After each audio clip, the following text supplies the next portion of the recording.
Ok, vamos a desgranar esto. Imaginemos por un momento el clásico tablero del Risk. Ostras, qué buena analogía para empezar. ¿Verdad?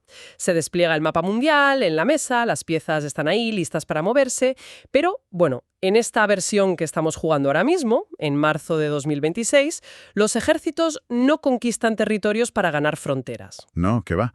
Aseguran salares, plantas de procesamiento químico. Exacto, y gigafábricas. Y a ver, para quienes nos escuchan y siguen de cerca los mercados, ha habido una especie de respiro colectivo últimamente. Sí, los precios del carbonato de litio por fin se han estabilizado, ¿no? Eso es. Están en esa franja racional de entre 20.000 y 25.000 dólares por tonelada. O sea, parece que el mercado ha vuelto a la normalidad de la oferta y la demanda. Pero claro, las apariencias engañan muchísimo aquí. Totalmente. Esto ha dejado de ser un simple mercado de materias primas para convertirse en una partida de ajedrez geopolítico tremenda, donde la moneda de cambio es básicamente la soberanía energética. Y el detalle clave ahí es esa falsa sensación de normalidad. Atrás quedó la montaña rusa de precios de los últimos años, pero lo que estamos viendo en la documentación estratégica, especialmente en los informes del CCIS. El Centro de Estudios Estratégicos e Internacionales. Sí. Exacto. Pues sus análisis muestran que el litio ha cruzado una línea invisible. O sea, ya no es un insumo industrial para fabricar móviles o tablets. Ya no, claro. Ha sido reclasificado directamente en las agendas gubernamentales como un pilar innegociable de la seguridad nacional para las grandes potencias. Las reglas tradicionales de libre comercio, bueno, han saltado por los aires. ¡Qué barbaridad! Y precisamente nuestra misión en este análisis a fondo es descifrar esta nueva arquitectura del litio a través de todos estos documentos financieros y geopolíticos que tenemos sobre la mesa. Que no son pocos, por cierto. No, hay tela. Queremos entender por qué el epicentro de esta guerra fría tecnológica se ha trasladado de repente a Argentina. Un giro de guión interesantísimo. Y tanto. Y también cómo una oleada inminente de innovaciones en las baterías está a punto de cambiar el valor real de cada dólar invertido en esos salares. Pues a ver, para entender por qué Argentina está acaparando toda la atención ahora mismo, hay que mirar primero el enorme desequilibrio que hay en el tablero global. El elefante en la habitación, ¿no? Exactamente. Durante las últimas 2 décadas, China no solo ha comprado minas a diestro y siniestro, sino que ha subsidiado e integrado verticalmente cada paso del proceso. Han creado un ecosistema cerrado. Eso es. A día de hoy controlan aproximadamente el 85% de la capacidad mundial de refinado de litio. Madre mía, el 85%. Es que se dice pronto. Es una locura. No importa dónde se extraiga el mineral, lo más probable es que tenga que pasar sí o sí por una planta china para convertirse en material apto para baterías. O sea, un cuello de botella casi absoluto para el resto del mundo. Totalmente. Y leyendo las fuentes, la respuesta de Occidente frente a este monopolio roza las tácticas de la Guerra Fría. Vamos, que no se andan con chiquitas. Han puesto toda la carne en el asador, desde luego. Sí, Estados Unidos ha puesto en marcha el Project Volt. Y ojo, no estamos hablando de simples incentivos fiscales o ayudas menores. No, son palabras mayores. Es una reserva estratégica de minerales críticos respaldada con 12.000 millones de dólares a través de su Export-Import Bank. Una inyección de capital brutal. Y a la par han articulado Forge, que es un bloque multilateral con 17 países aliados.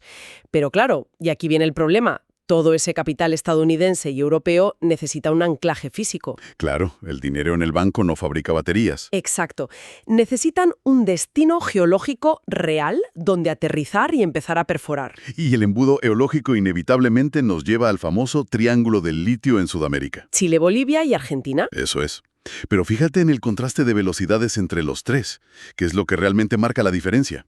La industria minera odia la incertidumbre, eso es un hecho. Como cualquier inversor, claro. Procesos larguísimos para encajar en ese nuevo modelo de asociación público-privada que han llamado Nova Andino Litio. Que sobre el papel suena bien, pero la burocracia los frena. Exactamente. Y en Bolivia, bueno, a pesar de los recientes intentos de apertura de su administración, arrastran décadas de un marco legal muy restrictivo. Que básicamente espanta el capital rápido, ¿no? Tal cual. Y Argentina, en cambio, ha aprovechado esa lentitud de sus vecinos y ha pisado el acelerador a fondo. Y aquí es donde se pone realmente interesante, porque los números se vuelven vertiginosos. Ya lo creo. Argentina ha sacado adelante el RIGI, el régimen de incentivo para grandes inversiones. O sea, para quienes evalúan riesgos financieros, esto es el equivalente a encontrar un oasis en medio del desierto fiscal. Es un caramello irresistible para las multinacionales. Totalmente. Para que nos hagamos una idea, el RIGI es como un pase VIP de 30 años en la discoteca fiscal más exclusiva del mundo minero. Ofrece un blindaje absoluto en materia tributaria, aduanera y cambiaria para proyectos que superen los 200 millones de dólares. Y no solo eso, permite amortizaciones aceleradas, elimina derechos de exportación. Y garantiza el libre flujo para repatriar utilidades, que eso es clave. Es la pieza que faltaba para convencer a los grandes fondos. Como resultado de todo esto, ya hay unos 25.000 millones de dólares haciendo cola para entrar. 25.000 millones. Tela. Son desembolsos masivos que, ojo, ya están moviendo tierras. Tenemos a gigantes como Glencore, POSCO e incluso empresas chinas como Ganfeng Lithium. Que están intentando inyectar 3.000 millones en el proyecto Pozuelos Pastos Grandes, según los informes. Exacto. Pero el verdadero escudo protector de esta inmensa llegada de capital occidental es el tratado bilateral que Argentina y Estados Unidos firmaron el pasado mes de febrero de 2026. Ese documento es clave en nuestra inmersión profunda de hoy. Es vital. Un pacto que, si sumamos líneas de crédito indirectas y garantías, se valora en la friolera de unos 130.000 millones de dólares. 130.000 millones. Y aquí entramos en la mecánica pura de la geopolítica. Según los documentos del acuerdo que hemos estado revisando, a cambio de que el litio argentino fluya prioritariamente hacia la cadena de suministro norteamericana, Washington establece lo que llaman pisos de precios. Y ese mecanismo, los price floors, es vital para entender la jugada completa. A ver, explícanos un poco cómo funciona eso. Pues mira, el historial de China en la industria de los minerales muestra una tendencia muy clara a inundar el mercado con oferta barata cuando ven surgir competidores occidentales. Hunden los precios temporalmente, ¿verdad? Exacto. Los tiran por los suelos para obligar a cerrar minas y refinerías incipientes en lugares como Australia o Norteamérica. No pueden competir con esos precios. Una estrategia de asfixia total. Tal cual. Entonces, al fijar estos pisos de precios garantizados, el gobierno estadounidense asume parte de ese riesgo de mercado. Básicamente le dicen al productor en Argentina, oye, si el precio global cae por debajo de tu coste operativo debido a manipulaciones externas, nosotros te cubrimos la diferencia. Vale. Entiendo el mecanismo, pero, a ver, tengo que hacer un poco de abogada del diablo aquí. Porque leyendo a analistas en nuestras fuentes, salta una alarma gigante. Dispara, a ver. Citando directamente los textos del politólogo Andrés Malamud, que están en los reportes, él nos recuerda que la política argentina es históricamente pendular. Cierto, muy cambiante. Entonces, yo me pregunto, ¿no estamos ignorando el riesgo político? Un acuerdo de esta magnitud depende de la duración de los gobiernos, no solo de sus intenciones. Es un miedo muy fundado, sí. Claro, ¿qué pasa si las administraciones cambian en Buenos Aires o en Washington? Un pacto basado en intenciones políticas puede evaporarse de la noche a la mañana. A ver, el capital multinacional es muy consciente de ese riesgo. No dan puntadas sin hilo. Por eso, estos tratados no se basan simplemente en buenas intenciones. ¿Tienen cláusulas de seguridad, entonces? Exacto. Se blindan mediante arquitecturas legales internacionales que imponen penalizaciones draconianas y se rompen. Pero hay otro factor importantísimo para mitigar ese riesgo político pendular. ¿Cuál? La velocidad. Si un gobierno local puede cambiar las reglas en 4 años, el inversor necesita recuperar su capital y empezar a sacar litio en 3. Ah, o sea, una carrera contrarreloj pura y dura. Totalmente. No pueden permitirse proyectos que tarden una década en madurar. Necesitan atajos tecnológicos. Y ese atajo nos lleva directos a la revolución tecnológica que está ocurriendo a pie de salar, que es la segunda parte de nuestro análisis. Porque todo este aluvión de miles de millones de dólares no está financiando piscinas de evaporación del siglo pasado. No, para nada. Esas inmensas piscinas azules que solemos ver en las fotos aéreas del desierto tienen los días contados. Menos mal, porque la razón por la que Argentina puede prometer escalar su producción tan rápido, buscando llegar a más de 250.000 toneladas anuales, es un salto tecnológico fundamental. Hablamos de la DLE. La extracción directa del litio. Conocen la industria, saben que la evaporación solar tradicional es un cuello de botella logístico y ambiental tremendo. Es que bombear salmuera a la superficie y esperar hasta 18 meses a que el sol haga el trabajo, o sea, es una pesadilla de ineficiencia. Es lentísimo. La DLE elimina la variable meteorológica y sobre todo la variable temporal de la ecuación matemática. Claro, y para que nos hagamos una idea en la audiencia, pasar de la evaporación a la DLE es como pasar de secar la ropa al sol durante meses a meterla en una secadora industrial hipertecnológica que termina el trabajo en un par de horas. Es una analogía perfecta. Funciona un poco como un clasificador magnético de monedas súper avanzado. A ver, cuéntanos cómo es ese proceso. Imaginemos que la salmuera subterránea es una piscina llena de miles de monedas distintas, ¿vale? Y el litio son solo las monedas de 2 euros. Vale, visualizado. Pues en lugar de vaciar la piscina entera y esperar meses a que el agua desaparezca para recoger lo que queda en el fondo, la tecnología DLI utiliza materiales avanzados. Como resinas o perlas de absorción que mencionan los informes técnicos. Exacto. Esos materiales actúan como un imán químico diseñado exclusivamente para atrapar esas monedas de 2 euros. O sea, van directos al litio. Directos. Y en menos de 48 horas extraen el litio, con una tasa de recuperación superior al 90%. De 18 meses a 48 horas. Es alucinante. Y encima devuelven el resto del agua y los minerales a su sitio. Esa selectividad iónica es lo que cambia el paradigma por completo. Y por lo que leo en los datos, esto ya no es ciencia ficción de laboratorio. ¿Hay proyectos insignia funcionando? Sí, sí. Es una realidad. El complejo Rincón en Salta, por ejemplo. Donde Río Tinto está invirtiendo 2.500 millones de dólares usando DLE. Y también el de Centenario Ratones, operado por Eramet y Tsingshan, que ya están sacando volúmenes comerciales. Y desde el punto de vista del impacto ambiental, teóricamente, esto reduce el consumo de agua dulce entre un 85 y un 90%. Que en ecosistemas extremadamente áridos como la Puna, demostrar esa conservación del agua es vital. Es el único pasaporte posible para obtener la famosa licencia social de las comunidades. Pero, un momento. A ver, porque cruzando los informes de innovación tecnológica con los análisis medioambientales, como un extenso reportaje de The Guardian que tenemos también aquí en la mesa, Sí, un reportaje muy crítico. muy crítico, y nos advierte que esta supuesta perfección ecológica de la DLE tiene bastantes grietas. Es un debate muy candente ahora mismo. Claro, los informes advierten que reinyectar esa enorme cantidad de salmuera ya procesada podría alterar la geoquímica local de los acuíferos subterráneos. Entonces, la pregunta es, ¿no estamos simplemente cambiando un problema muy visible en la superficie por una amenaza invisible bajo tierra? Pues lo fascinante aquí es cómo la industria está lidiando con esto. La hidrología subterránea es de hecho el mayor campo de batalla regulatorio en este momento. Porque no se ven los efectos inmediatos, claro. Exacto. Las empresas mineras sostienen que reinyectar el líquido procesado es fundamental para mantener la presión estructural del salar. Para evitar subsidencias, ¿no? Que el suelo colapse. Eso es. Sin embargo, las comunidades locales y los hidrogeólogos exigen una trazabilidad a largo plazo. Temen que la reinyección a alta presión acabe fracturando las barreras naturales subterráneas. Y que termine contaminando las reservas de agua dulce adyacentes. Efectivamente. La innovación de la DLE ha acelerado la química extractiva a una velocidad que la regulación medioambiental del subsuelo apenas está empezando a comprender. Tienen que ir de la mano. O sea, la tecnología va un paso por delante de la ley, como suele pasar. Y esto nos sirve de puente perfecto para la siguiente gran variable de esta inmersión profunda. Vamos a ello. La amenaza fantasma. Porque, mientras Argentina y Occidente corren contra el reloj para extraer más litio tradicional más rápido, los competidores en Asia, principalmente China, están innovando alrededor del litio. Están buscando el atajo del atajo. Exacto.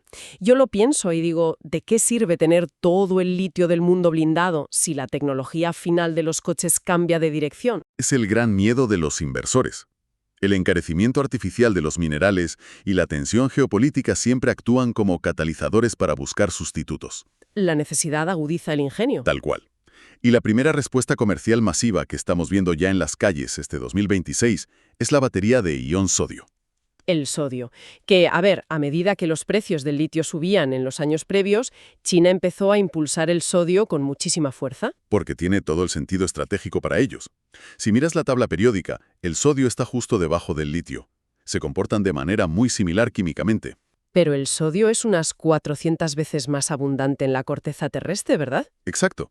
Está en todas partes, incluso en el agua del mar. No depende de cuellos de botellas geográficos.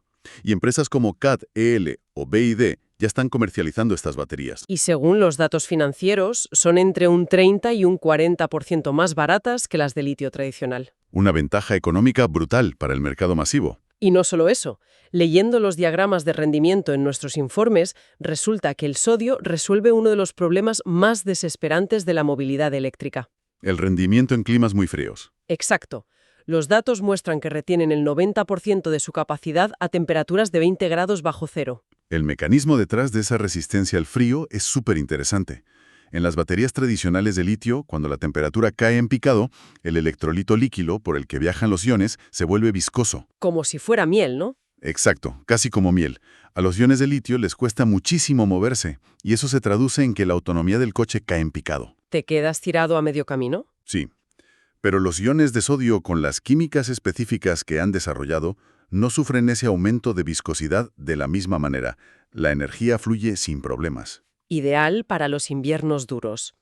Entonces, ¿qué significa todo esto? Si hacemos una analogía con la industria del motor clásica, yo diría que si el litio tradicional actual fuera la gasolina sin plomo, el ion sodio sería el diésel barato. Un diésel robusto y resistente para el trabajo diario, sí. Eso es.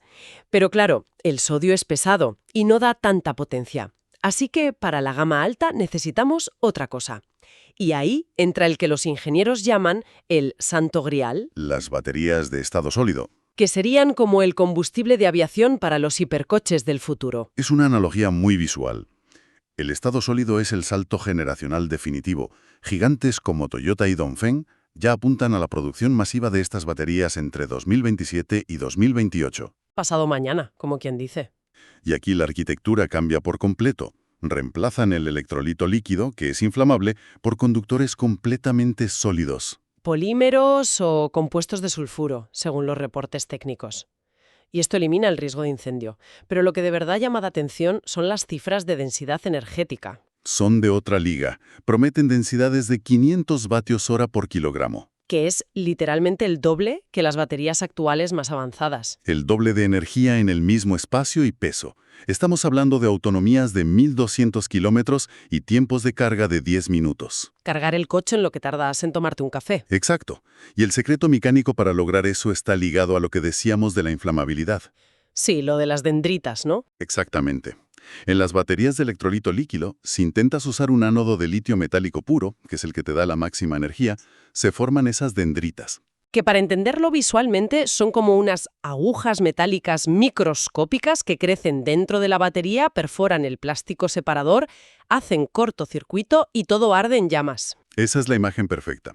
El electrolito sólido actúa como un muro de hormigón. Esas agujas no pueden atravesarlo, así que por fin pueden usar ánodos de metal de litio puro con total seguridad. Pero a ver, espera. El experto eres tú, y yo te tengo que hacer esta pregunta crítica.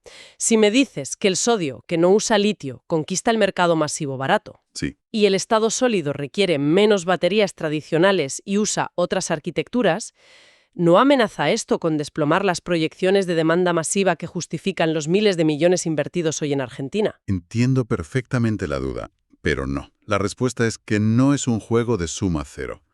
¿Cómo es eso? El mercado se está segmentando.